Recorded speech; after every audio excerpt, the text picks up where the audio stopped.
on some hush puppy shoes. Let's play it one time. Woo!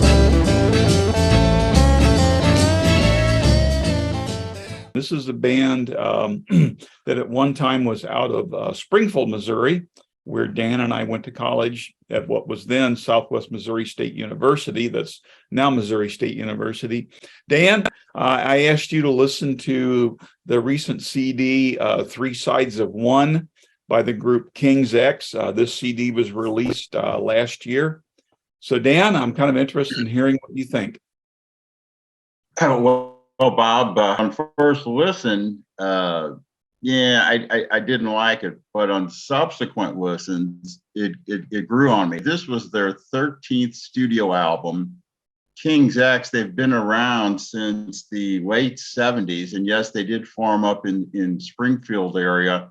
And initially, a couple of the members, they were involved with contemporary Christian rock. To this album, I thought it was okay. They're into the heavy rock, kind of the Zeppelin, Sabbath sound, but I think they're better musically than Sabbath.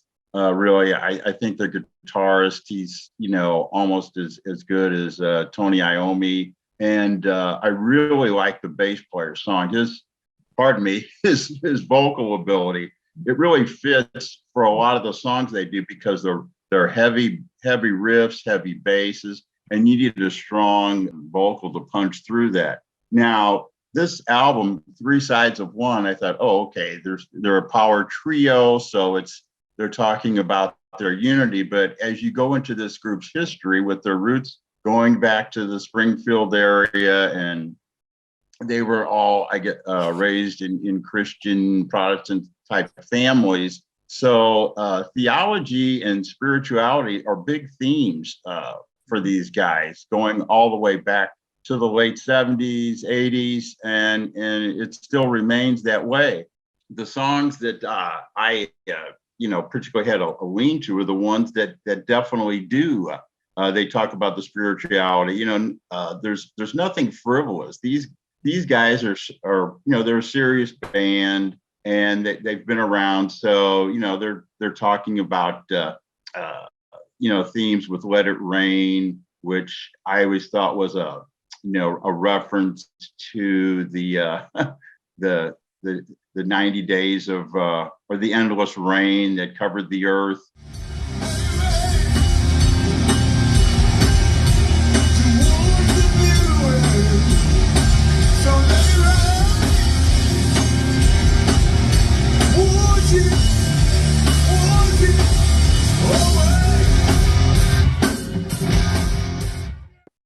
They're asking where God is, and where are we now? So this theme of spirituality covers it. Now, that's not to say they're putting out a message. I think there's two things going on here. There's faith and being a doubter, and I think they have in their music and then personal evolution. They're probably doubters now, but they're not putting down anybody who's a doubter or whatever. And I think up and down on this album, there is a few breathers. By breathers, I mean more light ballads. Well, I don't want to say light, but the vocals of the guitarist, Ty Tabor, along with the bass player, Doug Rennick, they're good. Their harmonies are tight. My 19-year-old self would have loved this album. And my current self is, I give them a lot of props and respect for hanging in there. I found listening to this album the first couple of times, because it is so heavy, and I guess it does fall in that heavy grunge range. And early in their career, they were considered maybe a forerunner of grunge. And I guess the big question is, a couple of accounts I came across early on, they thought that, they've sold thousands of albums, but not millions. Why didn't they, break out?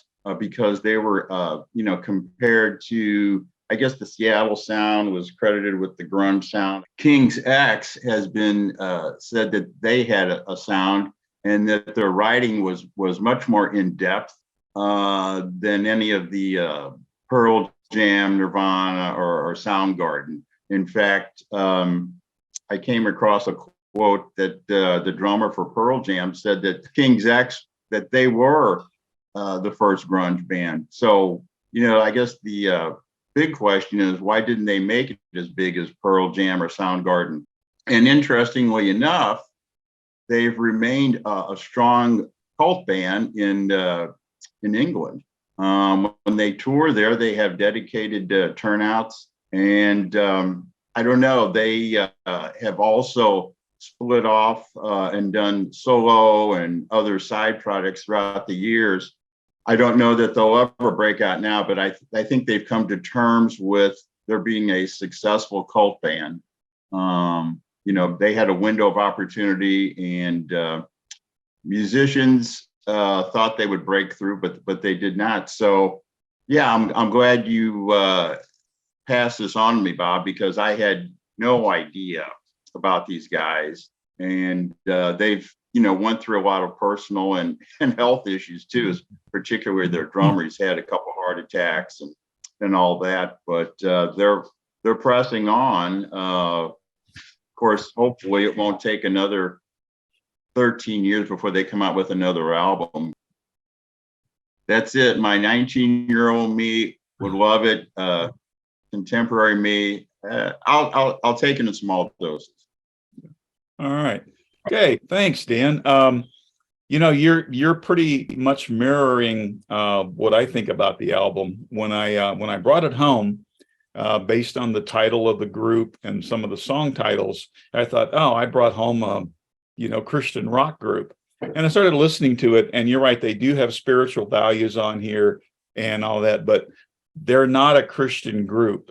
They might have been at one time, and they were aligned, with that contemporary Christian thing. But I know at least one of them now is an agnostic, and I think one of the others has come out as being gay. So they've really distanced themselves from that Christian community now, and that might have been maybe why they didn't have as much commercial success, maybe because they kind of got pigeonholed in there.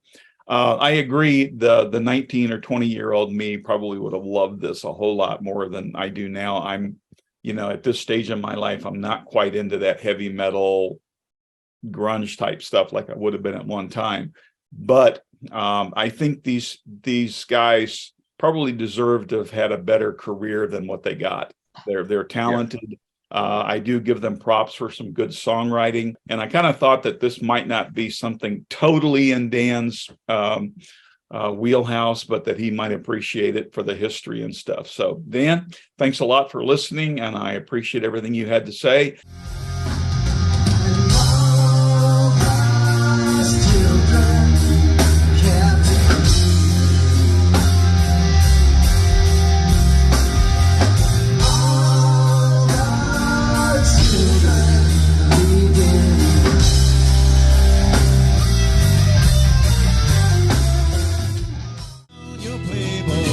Put on some hush puppy shoes. Let's play it one time. Woo!